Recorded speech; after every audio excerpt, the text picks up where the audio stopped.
Hello everyone, forgive the harsh lighting, but this is the best that I can do to showcase this piece since it is all black. This is a tool that I call the pocket spike. It's as simple as could be, so simple that no one else bothered making it yet. It's just a length of G10 rod, quite sharp at the tip, just under 6 inches overall length, with a stabilized cord wrapped handle, nice and hand friendly. It's got enough grip that you're not gonna lose it. It weighs less than an ounce outside of the sheath. It's 1 ounce with the sheath. So your hand moves as quickly with this in it as it would when it was empty. I have a separate video on here that you can find of me stabbing through a rack of pork ribs 16 times in 4 seconds. The ribs provided 0 resistance, so it's effective.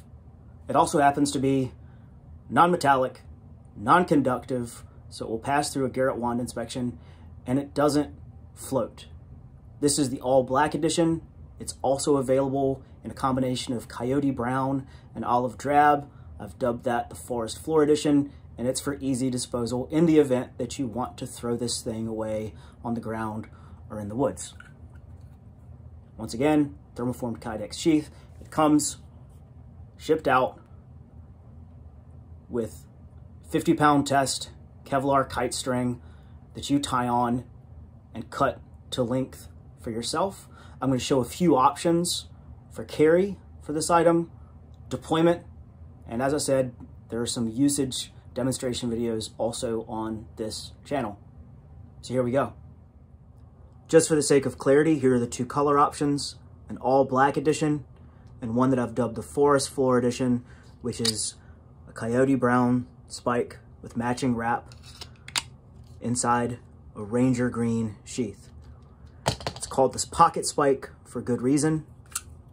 You'll notice that the mouth of the sheath flares out a bit.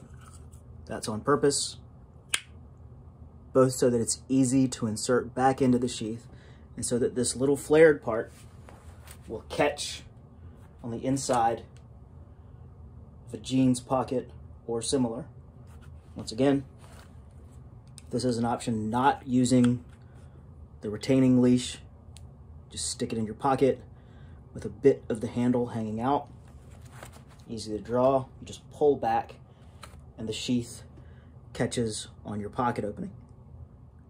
The next few carry options will utilize the lanyard, which you attach, tie a knot in, and cut to length yourself, either with or without the included strip of double-sided Velcro that's shipped out with each of my tools. I'll start without the Velcro and then show the options with this. You start by removing the tool from the sheath and running the lanyard behind the front belt loop on your jeans. And you push the tool back through the loop that you've made and tighten it. This is called a lark's head knot. Reinsert the tool and simply tuck it inside your waistband. Easy to access, easy to deploy. You can also tuck the tool between your jeans and your belt at a more horizontal angle. This might be more comfortable for you. Leave the handle slightly protruding. You can see that there's no signature. And you can deploy either under or overhanded. Similarly, you may find that moving the knot to the bottom of your belt loop and carrying tucked from the underside of your belt works for you. If you're wearing all black, this looks like nothing. It's still easy to get to, easy to deploy. You can do the same on the back belt loop of a pair of jeans if you wish to carry behind you, although I suggest carrying front of your body.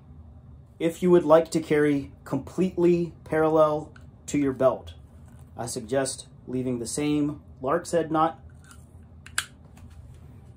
taking the strip of included double-sided Velcro, making a loop around your belt as tight as you can get it, and then tucking the tool behind both your belt loop and the Velcro, thusly. quite comfortable, a little bit more of a signature, not as discreet, but there you go. The same can be done, of course, back here, and I'll show how this method also works on a backpack strap. First, I'm going to illustrate this method of carry on the front of the chest where the tool is quite visible, but of course, this can also be done lower on the strap where it's not as easy for an onlooker to notice it. Again, tie the lanyard around your shoulder strap, just like you would your belt. Tuck the Velcro behind, and then use that to secure the sheath. Add the tool, there you go. Doesn't look like much of anything because most people haven't seen this thing. There you go. Easy for you to get a hold of. No one else even knows what it is. Although you have advertised that you've drawn something, this may or may not be an advantage for you. Choose wisely. You can also attach your lanyard to your molly webbing, although this is not a great place on the back of this backpack. If you happen to have molly webbing on, say, a fanny pack or anything that you carry that's easier to get to, I suggest that. But you can anchor onto the molly and then simply tuck the tool, since it's quite narrow, into the webbing loops. The ideas presented here, of course, are not an exhaustive list of the ways that you could carry this item. You could attach a lanyard and carry it around your neck as a neck knife, either inside or outside of your shirt. If you wish to do so, leave a note in the sales if you buy one of these things, and I'll send out a piece of either gutted paracord or cordage so you can carry that way.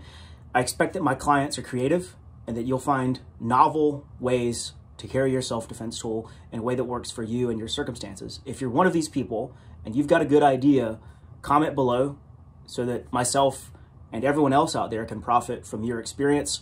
There's also a method of carry if you're wearing sweatpants, yoga pants, or running shorts, any kind of pants that don't have a belt loop or a belt, something without a whole lot of structure. I make a gutted paracord adjustable inside the waistband belt that I sell on my website at cost. It just covers the materials so that you don't have to source those things yourself. I make no money off of those things. And there's another video in this playlist that shows how that IWB inside the waistband helper belt can be used to anchor one of these or any of the other tools that I make. So check the playlist for that, and I'll show you those options. There you go. Thanks for your time.